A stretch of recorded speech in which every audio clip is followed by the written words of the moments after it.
In 1973, two scientists in California carried out a remarkable experiment.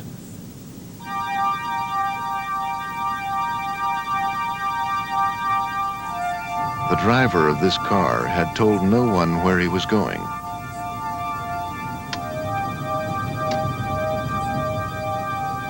At the same time, 5 miles away, shielded from all known means of communication, physicist and psychic researcher Russell Targ sat with a man who said he could describe where the car had gone.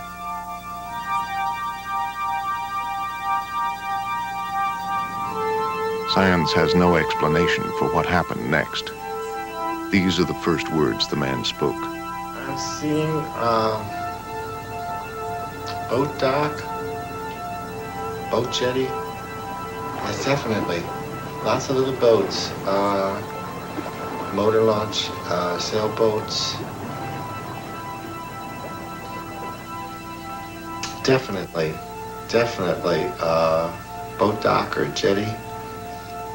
For the past 10 years, we've been investigating a phenomenon called remote viewing.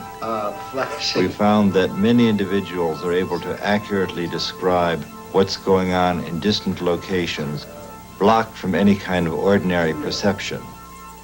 As a physicist, I would have to say one of the findings is that the mind is no longer limited by the parameters of the body. But was it a hoax, or an innocent case of self-deception? Well, I used to think that the Targ and Put-Off experiments might have been a genuine phenomenon. But after looking at their data and doing my own experiments, I've concluded that it's one big illusion.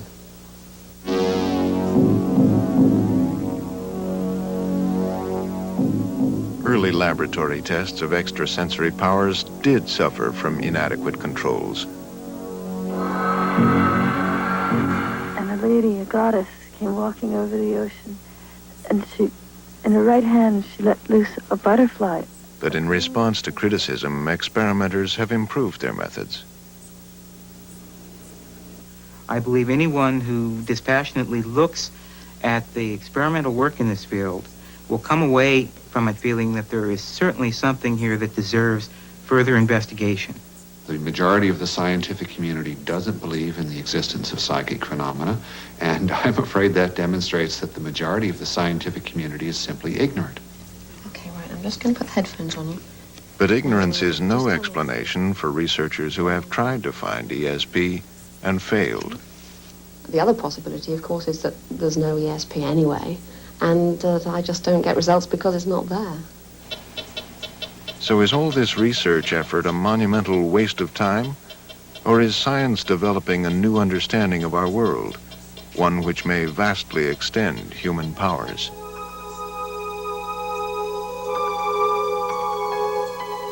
What is the real evidence for ESP?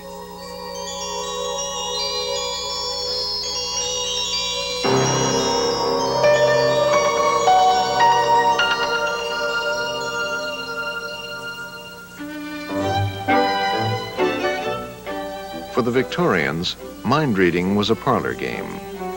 They called it telepathy. But in 1882, a group of distinguished British academics tried to make it respectable and founded a society to investigate the paranormal scientifically.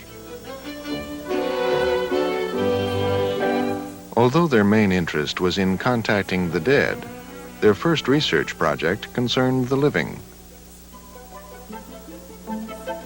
Then, as now, many ordinary people reported strange telepathic experiences and premonitions of the deaths of distant loved ones, especially when the death was unexpected or violent. They collected over 700 cases, but most other scientists were skeptical. They said the evidence was only anecdotal, and the cases could be explained as mere coincidence. Only 50 years ago at Duke University, researchers began developing better methods for gathering evidence of ESP. The earliest laboratory work on psychic phenomena was done here at the Institute for Parapsychology. The Institute, which is now an independent research center, was established by a former botanist, Joseph Banks Rhine. In his studies, Rhine used these 5 distinctive cards. With cards, he could use statistics to assess the results of his experiments. In this unique archive film of a typical test, the subject had to guess the order of a pack of 25 cards dealt face down by the experimenter. She pointed to each symbol to indicate her guess. There. When the experiment was over, the experimenter counted up the number of correct guesses. Find out what your score was. You got 1 circle. To find out if she was psychic, Rhine used the standard laws of chance. 2 waves. The pack of 25 cards contained 5 lots of 5 separate symbols. Statistically, over a long series of tests, she should have guessed 5 cards right by chance. 9, 10, 11. That's marvelous. 6, 1. But one experiment proved nothing. 4, 6. Rhine did thousands of trials on hundreds of people. This one tested the power of mind over matter to affect the fall of dice. 5, 1. 2, 1. Prolonged testing was essential because for statistical proof, they needed consistent scores well above chance. Another experiment examined foretelling the future. The subject had to list the 5 symbols in the order in which she thought the experimenter would list them after the test. A table of random numbers determined the order in which he put his list. This is a very good score. You would expect a score of 5 by chance, but you have a score of 11. So that's really very fine. Rhine identified 4 psychic abilities: telepathy, mind-to-mind communication; clairvoyance, seeing things at a distance; precognition, knowing the future. These he called extrasensory perception. On its own, psychokinesis, moving things at a distance. To describe all 4 abilities, Rhine coined the term psi. He said there was firm proof for 3 of them. We can say that clairvoyance, precognition, and PK, a moving target, are in this very firm category.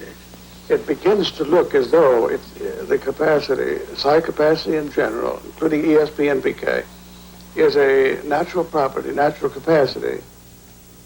Mark Hansel is Emeritus Professor of Psychology at Swansea University in Wales. He's a renowned critic of research in parapsychology. He says Rhine's experiments were poorly conducted, his evidence was feeble, and conflicted with common sense.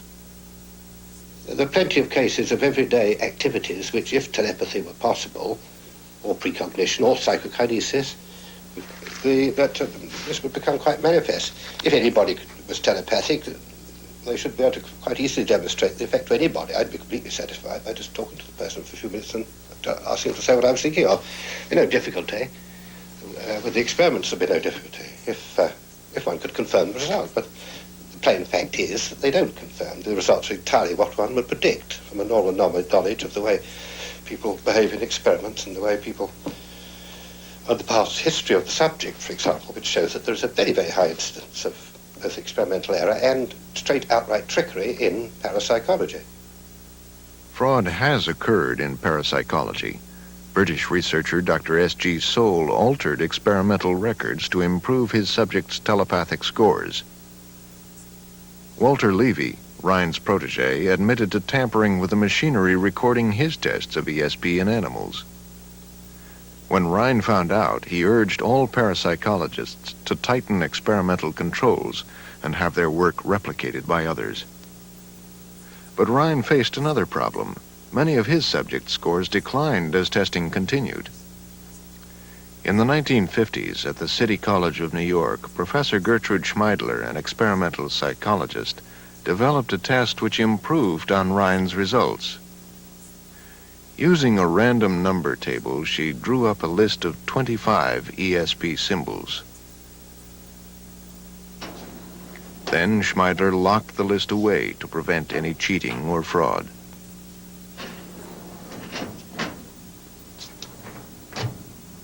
Over 1,300 people took part in the experiment to test Schmeidler's theory that some people are better at ESP than others. Before the test, the subjects were asked if they believed in ESP or not. Then they guessed the order of the 5 symbols in the list of 25. As in Rhine's experiments, the laws of chance say they'd expect to get 5 right just by accident. After over 10,000 trials, the scores of the believers and non-believers were added up separately. On average, the believers got just over 5 right, and the skeptical non-believers just under. Although small, the difference was statistically extremely significant. Schmeidler named it the sheep-goat effect. In 30 similar experiments, other scientists also found a pretty consistent sheep-goat difference. The results suggested that ESP could be studied scientifically. So what's the evidence for the first ESP faculty, telepathy? Parapsychologists knew that people often reported psychic experiences in their dreams. So in the early 60s at the Maimonides Medical Center in New York, controlled experiments were done in dream telepathy. A picture would be looked at by a sender who tried to transmit it to someone in another room. During the night, the sleeper was awakened and asked what she was dreaming of. This is a recreation of a typical nightly trial. And a lady, a goddess, came walking over the ocean, and in her right hand, she let loose a butterfly, a green and pink butterfly. The laboratory reported significant results in 9 of 13 studies, which led Charles Honorton to design an even better experiment. Dreaming, hypnosis, meditation, and similar states do share certain common characteristics, the most important of which seem to be that they are all associated with functional sensory deprivation. So we developed a technique that involves a mild sensory deprivation or perceptual isolation procedure called Ganzfeld. Red globes over the eyes, white noise in the ears. Parapsychologists hoped the Ganzfeld sensory deprivation technique would reduce distractions and improve psychic functioning. Again, the subject tried to pick up any telepathic transmission from the sender in another room. The sender was looking at Viewmaster slides of Las Vegas. This experiment was filmed as it happened. This is what the subject said. Some kind of a landscape.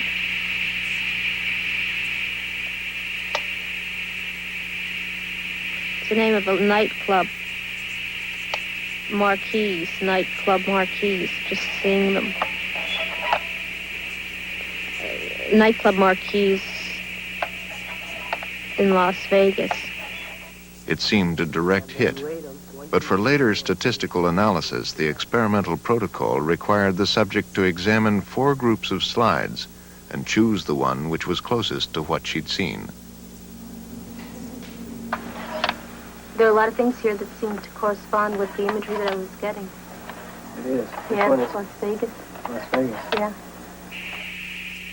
To date, nearly 1,800 Ganzfeld sessions have been conducted in 15 different laboratories. Almost half reported significant results. But not everyone has been successful. 7 laboratories found absolutely nothing. Someone who has consistently failed to find any ESP is Susan Blackmore, once an enthusiastic psychic researcher. Parapsychologists admit many experimenters fail to get positive results, but blame it on what they call an experimenter effect. Somehow, the experimenter interferes with the psychic process. For Blackmore, that explanation is just too convenient. Some people say it's because I didn't have the right attitude towards the experiments, I didn't believe strongly enough that it's a kind of experimenter effect, that if the experimenter doesn't have the right attitude, he'll fail. There are any number of problems with that, because in the beginning I was a believer. Now, obviously I can't convince you or anybody else that I believed 10 years ago. I can only say that I know it myself, and I know people who knew me then who say so. And yet I still didn't get results at that stage. I certainly don't get them now. The other possibility, of course, is that there's no ESP anyway, and that I just don't get results because it's not there. With an elusive phenomenon like telepathy, one researcher's failure need not discredit the entire enterprise. However, most scientists would argue that the researchers reporting success need to take more care in designing their experiments. Professor of Psychology Ray Hyman has reviewed all the published Ganzfeld experiments. He criticizes the way many of them were done. There were sensory leakage, the possibility that the same targets that were actually handled, the target that was actually handled by the subject was actually given to the recipient to judge. There could be a possibility of various kinds of sensory clues that way. I found that 52% of their experiments used inadequate methods of randomization, like hand shuffling of slides and things that we know better now today. That might have been okay in the days of 30s when Ryan was doing experiments with cards, but not today. For example, if the sender's picture had been selected by hand, like this, Hyman said the experiment was invalid. It should have been chosen by computer. Hyman also discounted an experiment if the actual picture transmitted by the sender was later given to the subject to judge. Fingerprints or deliberate marks could have given a clue to the correct picture. A copy should have been used. Right, that's it. Well, we can go and find out what the target was now. Until such experimental flaws are eliminated, Hyman believes the claims for telepathy remain unproven. Professor Hansel has another criticism. If they want to regard the subject as scientifically, as it were, demonstrated or proved, they have to accept the normal criteria which scientists adopt. And if one has to demonstrate the existence of some very unlikely phenomenon, one needs a demonstration of that phenomenon, which will almost invariably give the same result. It's generally accepted that a scientific finding, to be valid, must be repeatable. However, some psychologists disagree and say parapsychology is every bit as good as conventional psychology. The evidence for psi is comparable to the evidence for a variety of other phenomena in psychology. There's no great difference in the quality of the best researchers working in the field, the quality of the research they do, nor the nature of the evidence. It is true that the phenomena cannot be demonstrated on demand in the way in which in an elementary physics laboratory you can count on everybody is demonstrating exactly the same phenomenon. There's nothing like that in parapsychology. There's nothing like that in some fields of psychology too, but because the phenomena don't seem so intrinsically unbelievable, people don't often put them to the test. The problem is neither psychology nor parapsychology study events which are totally predictable. But a far more fundamental objection to parapsychology is that psychic phenomena conflict with all the known laws of nature. Physics, one of the most advanced and successful sciences in the world, has probed the secrets of the atom in detail. Yet physicists have found nothing that might explain how psychic phenomena occur. Still, the pioneers of quantum physics in the 1920s did recognize that their revolutionary discoveries made the nature of reality a much more open and uncertain question than in the days of Newton. Classical physics described matter as following regular determined laws, but the new physics found that deep within the atom, many things happened by pure chance. A few physicists asked, if matter is so uncertain, could it be affected by the mind, and explain psychokinesis? Some people, it said, have the extraordinary power to move objects using just their minds. A few physicists have tried to investigate it. Dr. Helmut Schimdt is a former research physicist with Boeing. He claims that the mind can affect the fundamental particles in matter. This piece of decaying radioactive rock is emitting a stream of atomic particles. Precisely when an atom decays is a matter of chance. To see if people could affect it mentally, Schimdt built this machine.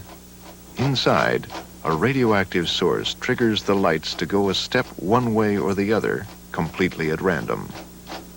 Physics says there is a time when this atom decays is determined by pure chance. And so a good speculation, I think, is that where the physicist says this is pure chance, there the mind has a small place to enter. Schmidt conducted preliminary trials to find subjects who were successful at influencing the machine. Then he did a formal experiment. One with the light, you think nothing else, just work on the light. See that you try to move it around this way. This is a reconstruction. The subject had to try and think the random lights to go clockwise.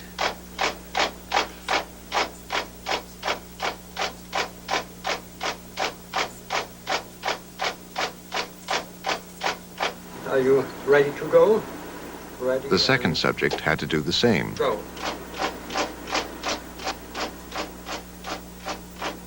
But though he tried to make the lights go clockwise, they consistently tended to go counterclockwise. It was, nonetheless, inexplicable by the laws of physics. After 50 runs, the data showed the woman had consistently made the lights go clockwise and the man the reverse. The effect was small, just a 2% deviation from chance, but highly significant to any statistician. It looks like a small effect, but we did the experiments long enough that we could say it was not chance anymore. These people were not lucky. It was a real systematic effect. And 2% may not play a big role in, you ask what it is good for, but from the basic viewpoint, there is something which is inconsistent with physics. And we certainly are used to work with small effects in physics. But was his machine really random? Schmidt tested it exhaustively and reported that when no one was trying to influence it, the lights moved neither clockwise nor counterclockwise. Several researchers have replicated Schmidt's results, including Dr. Dean Radin at Bell Labs and Dr. Robert Morris of Syracuse University. Charles Honorton did 3 replications in the mid-70s. Altogether, 19 scientists have confirmed Schmidt's findings, including aerospace engineer Robert John, Dean of the School of Engineering at Princeton University. John's study of psychokinesis on random events inside a solid-state electronic component produced results very similar to Schmidt's. Schmidt now believes his fellow physicists can no longer ignore the evidence. If present physics cannot explain these phenomena, that means that physics isn't complete. And physicists are quite used to drastic changes. They have changed their worldview in the past very often.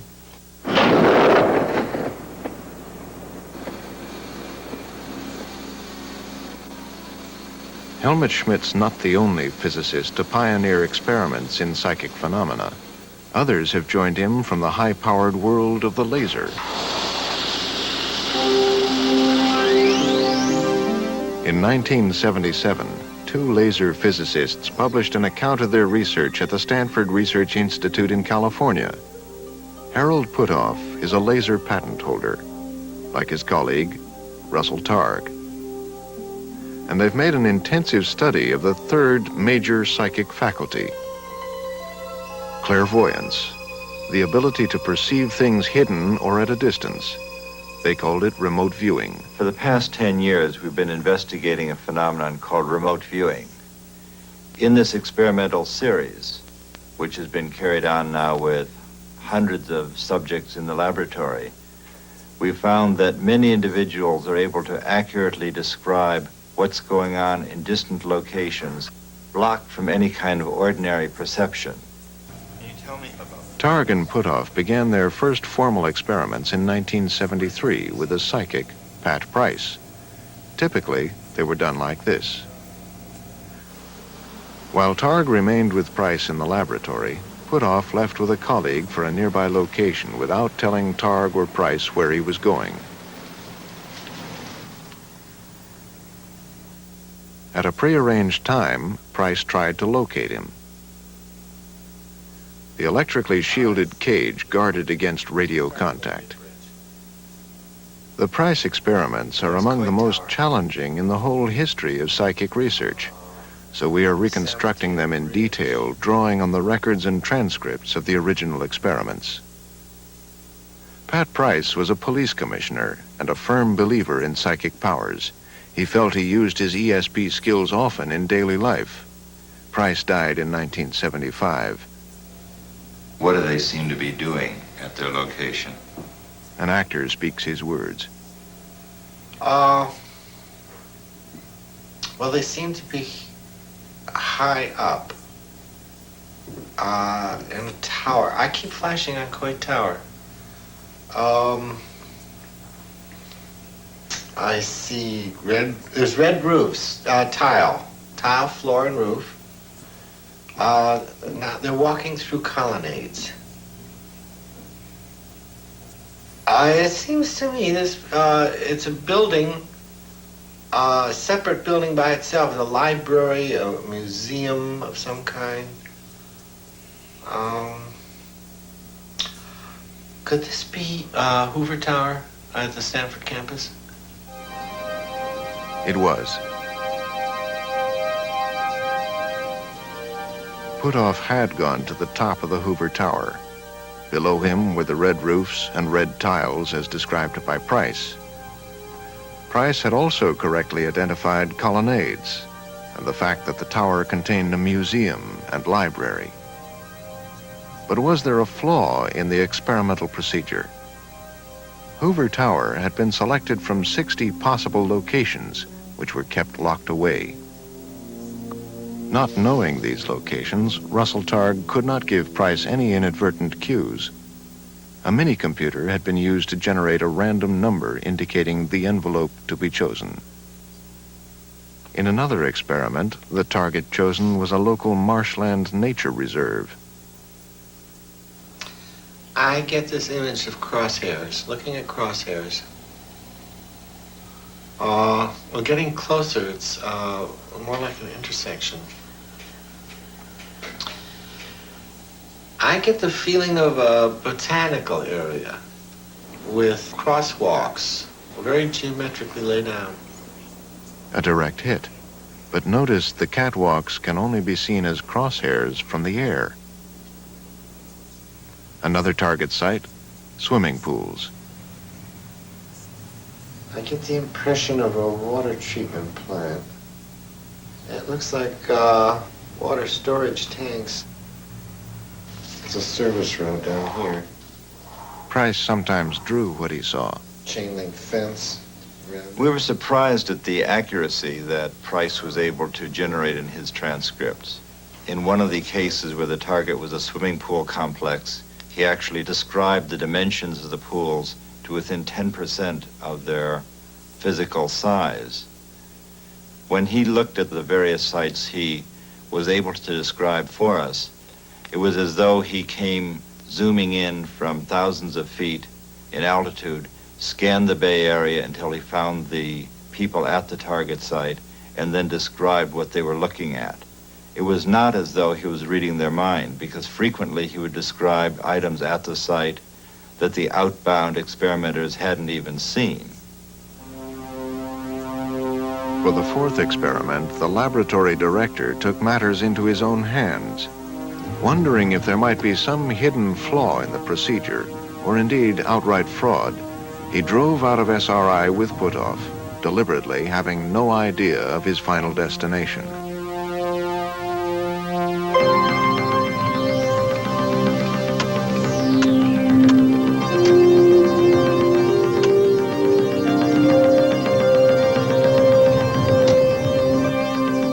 He decided to head west, but after 5 minutes suddenly changed his mind and went in the opposite direction.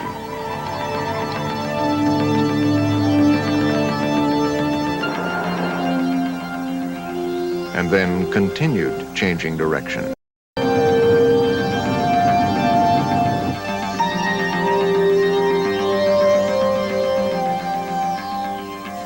He finally arrived about 5 miles up the coast at an out-of-the-way marina.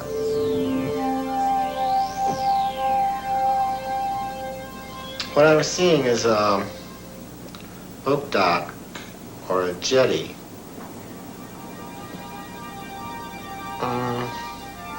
It's about in that direction from here. Yes. A lot of little boats, motor launches, sailboats. Some of the sails are furled. Boat dock or jetty. It's funny.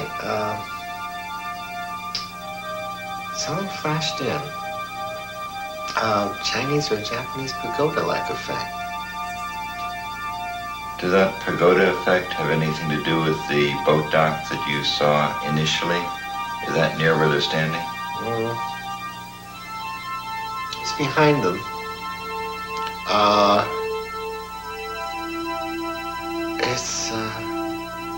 It's like a restaurant. Highly manicured. Lawn. Where the hell would that be? The building was indeed a restaurant.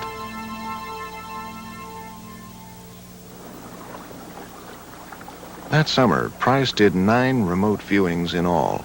Targ and Puthoff then had all the data independently assessed. A scientist unconnected with the project went to each of the 9 target sites armed with transcripts of all the experiments. He was asked to read each transcript and then judge which of the 9 sites most closely corresponded to the descriptions Price had given.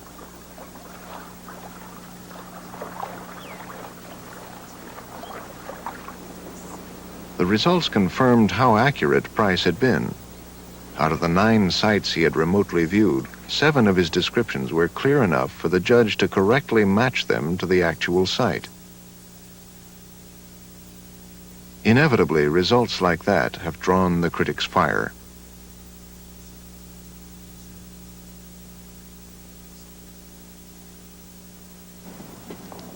Dr. David Marks is a leading critic of remote viewing. He is a psychologist in New Zealand and has conducted remote viewing experiments himself, but without success. Well, I used to think that the Targ and Puthoff experiments might have been a genuine phenomenon, but after looking at their data and doing my own experiments, I've concluded that it's one big illusion. An illusion because of flaws in the judging procedure. After scrutinizing the transcripts, Marx said the results had another explanation. I discovered that there were all kinds of cues littered throughout the transcripts. For example, dates, times, references to previous experiments that had been conducted earlier that day or the day before and so forth. And it also turned out that the list of places for the Price series had been given to the judge in exactly the correct order, so that it was possible to combine this information, to put the transcripts in correct order, and naturally produce a perfect matching with the target list. Marx gave the cues to judges in New Zealand along with the list of the sites in order. He says that with the cues alone, his judges matched up the viewings as accurately as the judge in California. But did the original judge really use the cues to make his assessment? When you look at the degree of psychic functioning in the SRI remote viewing material, the cues are trivial. When the psychic is saying, I see a lot of little boats in front of me at a dock, and you're standing at the target where there are a lot of little boats in front of a dock, you don't need to look for tiny little cues that say this must have happened in an afternoon and must have been at least the 4th one in this series. You know what it's about. The psychic functioning is overwhelming. But Marx's criticisms did challenge the judge's results. So psychologist Charles Tart went through the transcripts, renumbering them and removing the cues. He sent out a second independent judge. Once again, the judge confirmed 7 of the 9 descriptions. Marx, however, is unconvinced. He thinks Tart had an unconscious bias. The other factor, of course, is that one of Targ and Puthoff's collaborators, Charles Tart, actually did the editing. And we simply can't trust this type of editing since he's obviously biased. The possibility of experimenter bias is taken very seriously in psychology. In a new field like psi, it is a criticism which will stand until other researchers get results. Dr. Elizabeth Rauscher is a theoretical physicist keenly interested in psychic phenomena. She has done a number of remote viewing studies and reports successful results, sometimes over very long distances. Are the outbound persons? One of her subjects tried to describe where someone was nearly 2,000 miles away in New Orleans. I'm getting a sense of circular patterns and rings and discs, as if looking down on them from the top. It looks like a large saucer just sitting in the middle of a city. The person was here at the Superdome. Remote viewing has even been tried across the Atlantic. Dr. Marilyn Schlitz is a parapsychologist at the Mind Science Foundation. In 1979, she published a successful replication of remote viewing with 24 students as viewers. Then she decided to try herself. At noon every day for 10 days, Schlitz attempted to find a colleague of hers in Rome, a city she had never visited. First time I personally tried to do it, the kinds of impressions I got were very similar to what I'd had like in a daydream. They were very faint, and it required effort to bring those faint impressions into a form that could be recognized and could be articulated. Her viewings were independently judged and found to be highly accurate. Rome Airport being one of many striking hits. So has remote viewing been proved? If a number of people in different laboratories can get these results, then you have to start really giving it some credibility. We've done a review. Two colleagues and myself have done a review of the remote viewing work and have found that out of 28 formal remote viewing studies that have been published, over half have been reported as statistically significant. And these are in various laboratories across the United States. In Los Angeles, one company thinks remote viewing can be exploited commercially. Good afternoon, Mobius. Mobius was founded 6 years ago by Stephen Schwartz, a 40-year-old ex-Navy consultant. From small beginnings, it now has 10 psychics on the payroll. Well, Mobius was set up to not only explore what psychic functioning is, but also what we can do with it. I think we've reached a point now in the last 100 years of research that we can say a reasonable man is willing to accept the idea that psychic functioning is a reality. And the question then becomes, well, what can we do with it? This girl has been murdered. Stabbed. Very bloody. And I see this strange, kind of narrow room where the murder was committed. It's almost maybe like a mobile home. I think the man who did it is dark. For $5,000, Mobius says it will help you solve a murder case. The use of psychics by the police has a long and controversial history. Some report successes, others abysmal failures, and 2 controlled studies found psychics were useless. But Schwartz has a new system. Tattoos on his arm. I see a tattoo on his arm. The man is olive-complected, dark brown hair, brown eyes.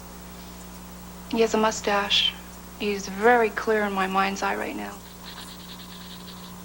In the same way that a journalist would talk to a lot of eyewitnesses, we have several psychics each picking up the same information and then average out their reports and come to some general consensus of what did in fact happen. I see him driving.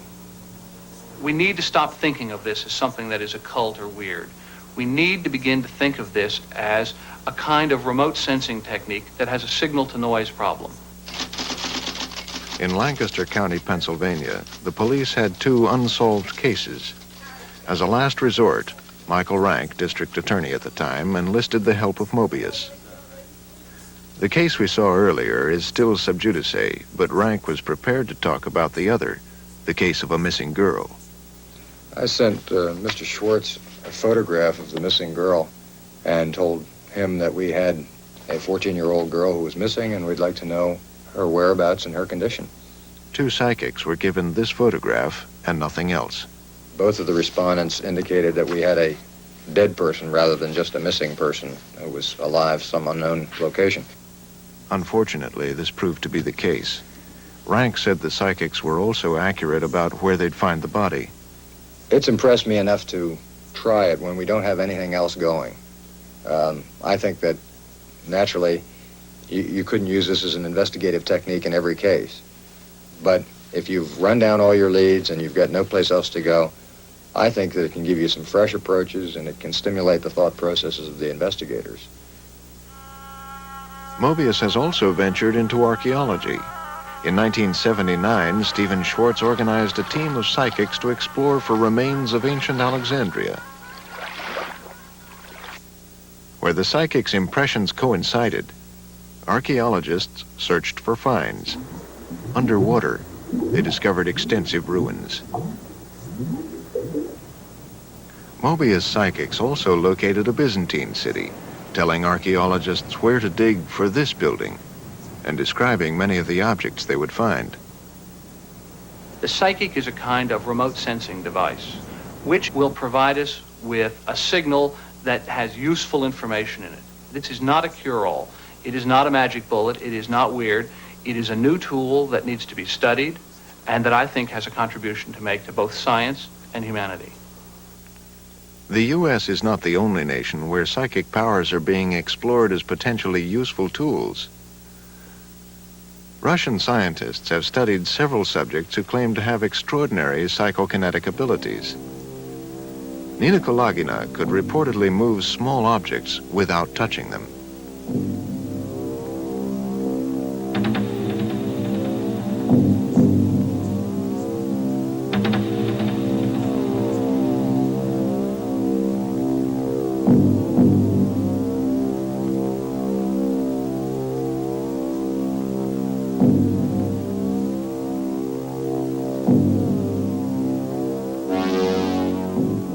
Another subject, Karl Nikolaev, took part in allegedly controlled experiments to determine the source of his powers.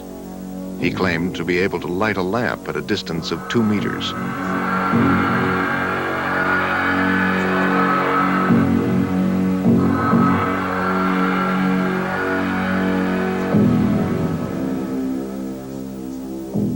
Soviet experimenter Dr. Sergeyev of Leningrad concluded that psychokinesis was a kind of electromagnetic radiation.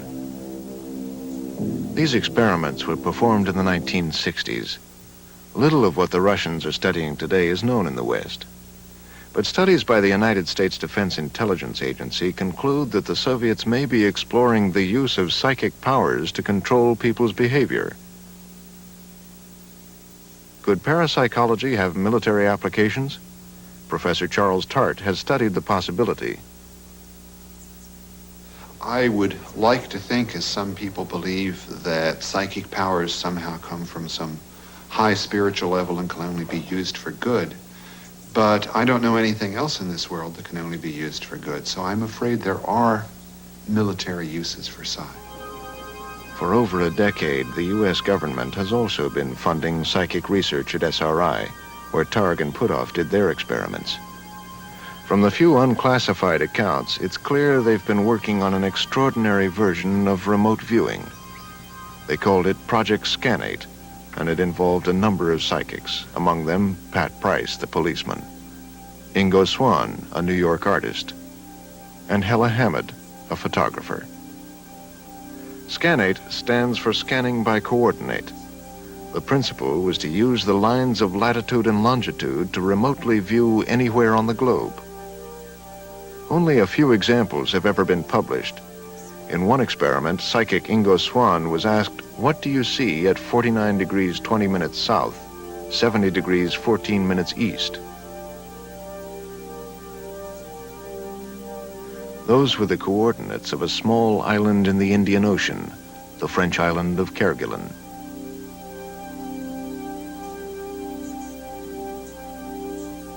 Swann immediately made this drawing, describing in topographical detail an island with bays, swamplands, and a large mountain to the west.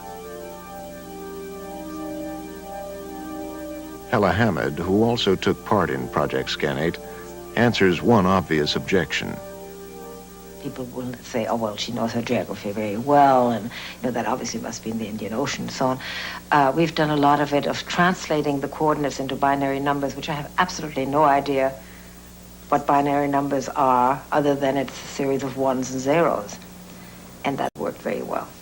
Matter of fact, it seemed to work better because I didn't sort of rummage around in my head, it's so and so far south and so and so far east, and it could be in the Sahara, it must be dry and so on, which is just clutters up this channel, which gives me the correct signal rather than thinking about it, because thinking is the worst thing you can do. Absolutely the worst. In theory, they can view anywhere on the planet. One experimental target was a small Russian town near Gorky called Kamenka. It's a center for the lumber industry, so there are logs everywhere. Psychic Keith Harari produced this drawing. It accurately showed a hill and buildings surrounded by poles. But why use remote viewing if you have satellites? After all, spy satellites can now photograph objects only a few feet long. Ella Hammond's answer is that in some things, psychics can do much better. Can you see things like buildings? Oh, of course. Can you look inside buildings? I suppose. Can you look inside buildings? I think I have in the past, yes. As it were, through the roof? I don't know through what. Maybe through the cellar. And you can see what's going on inside? We have done experiments like that, yes. How detailed can you get? But I can't read. Pat Price could read. I can't. I'm quite illiterate psychically. You mean you can't read words or documents? No. Pat Price could read documents? I believe so. Of course, it's impossible to show absolutely that Pat Price or any of them could do what's been claimed. Complete information on Scanate has never been released.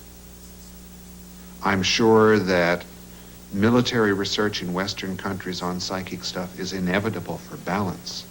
My only hope is that somehow our culture will come to its senses and support open, unclassified research on parapsychology with investigators who have a humanistic, positive orientation toward human nature, so we can balance the inevitable negative uses that are going to be developed.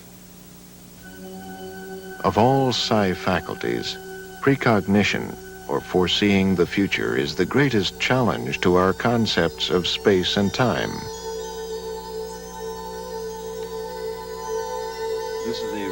In 1975 at SRI, Targ and Puthoff began experiments to see if remote viewing could look into the future. Ella Hammond was the first to try.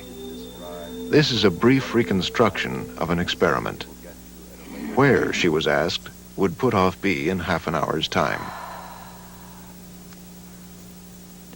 It's very dark, and at the end you come out through an archway, sort of into a very bright area where there's lots of vegetation. It's like a rose garden. It's very formal. It's a very manicured kind of garden. Throughout her description, Puthoff had been away from the lab driving around aimlessly. At a prearranged time after her description had finished, a random number generator decided where he was to go.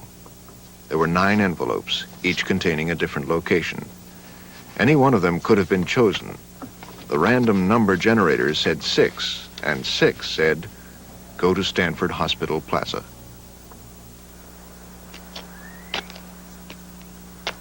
Half an hour before, Ella Hammond had described seeing a formal manicured garden, and apparently here it was.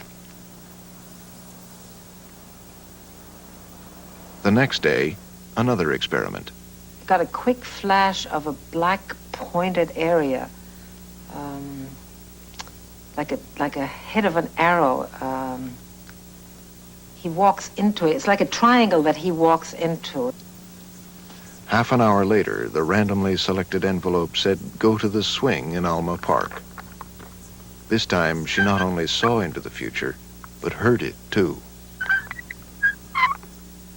It's a rhythmic kind of squeak, like a rusty pump on not well-oiled piston.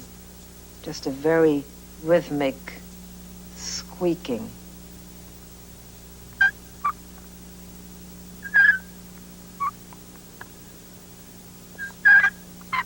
We have very good experience that people can accurately describe events that are hours or days in the future. What one must say is that the viewer in the laboratory is describing some future event that they will experience. That would be the customary way to describe this. We think a more accurate description would be that some future event which will take place causes the viewer at an earlier time to have an experience. A fantastic claim, perhaps, but in 1982, Targ decided to put his confidence in precognition to the test.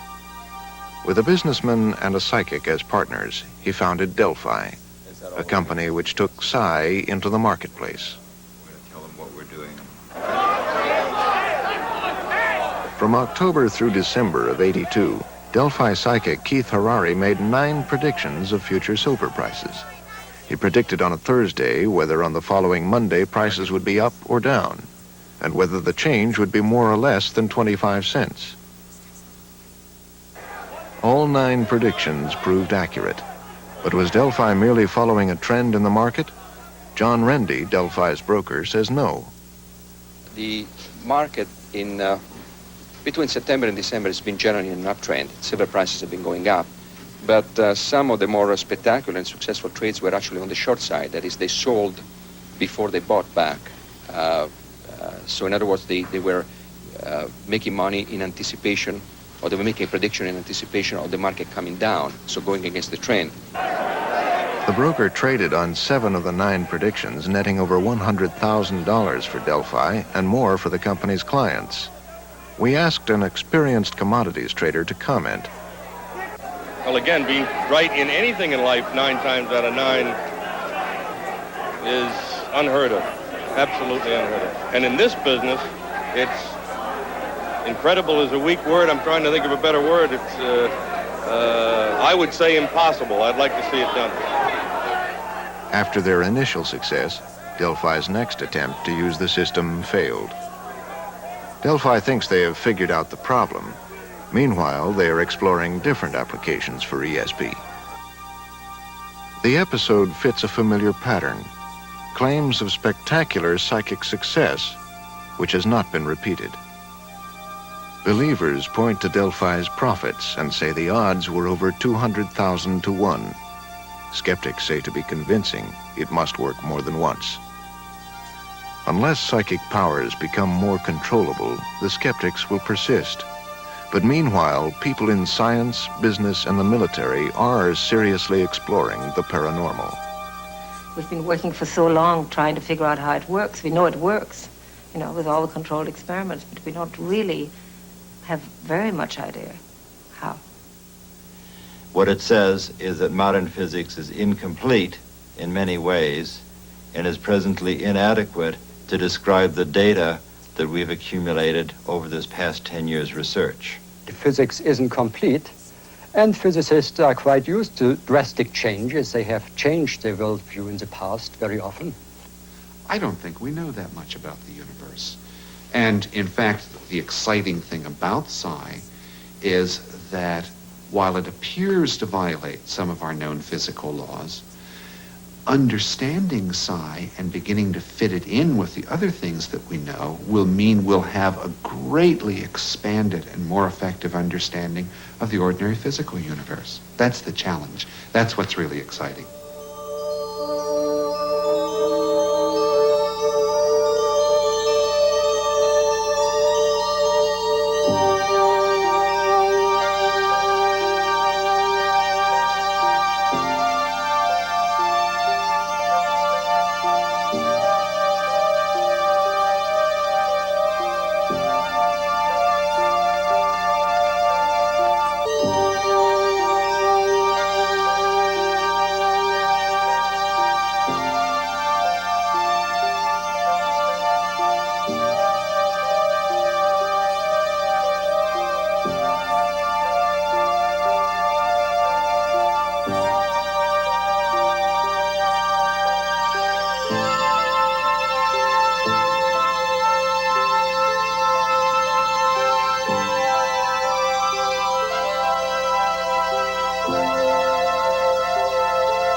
For a transcript of this program, send $4 to Nova, Box 322, Boston, Massachusetts, 02134.